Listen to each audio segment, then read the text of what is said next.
प्राचीन ठाकुर राधा वल्लभ मंदिर में एक मासीय खिचड़ी महोत्सव 25 दिसंबर से प्रारंभ हो रहा है, जिसमें ठाकुर जी को नृत्य प्रति सुबह खिचड़ी भोग अर्पित किया जाएगा। वहीं भक्तजन अपने आराध्य के छद्य वेश एवं मंगला आरती के दर्शन कर पुण्य लाभ अर्जित करेंगे। बता दें कि सर्दी के मौसम में हर कोई ठंड से बचने के लिए गर्म कपड़े एवं गर्म तासीर के व्यंजनों का सेवन करता है। उसी प्रकार भक्त अपने आराध्य को गर्म पोशाक धारण कराने के साथ ही ऋतु के अनुसार उन्हें भोग प्रसादी अर्पित करते हैं।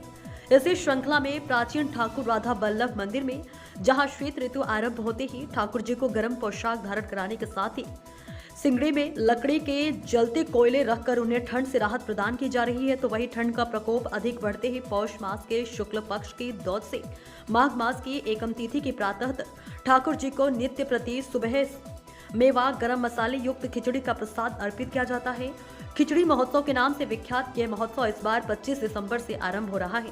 मंदिर के सेवायत श्रीहित मोहित मराल गोस्वामी ने बताया कि ठाकुर जी के प्राचीनतम उत्सव खिचड़ी महोत्सव के अंतर्गत प्रतिदिन प्रातः 5 बजे ठाकुर जी को अनूठी खिचड़ी का भोग लगाया जाएगा।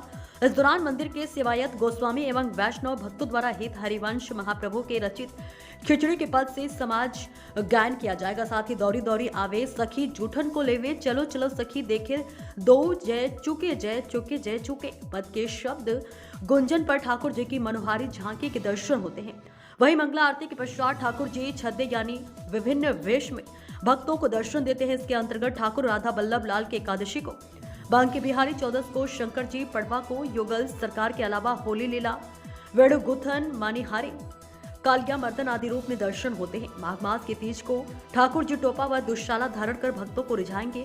मान्यता है कि खिचड़ी प्रसाद ग्रहण एवं दर्शन करने के मात्र से भक्त के सभी कष्ट मिट जाते हैं और उनकी मनोकामना पूर्ण होती है।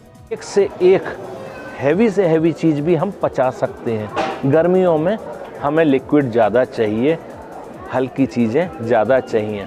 तो इधर राधा वल्लभ लाल के 3 भोग हो गए।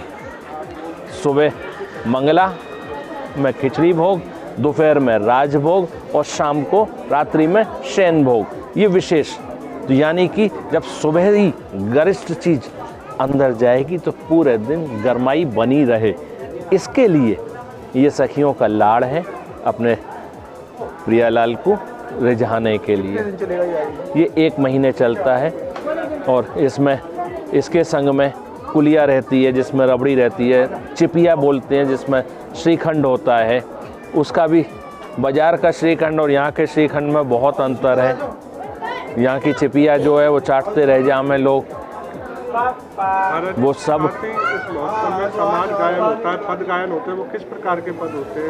एक पद का गायन आपके द्वारा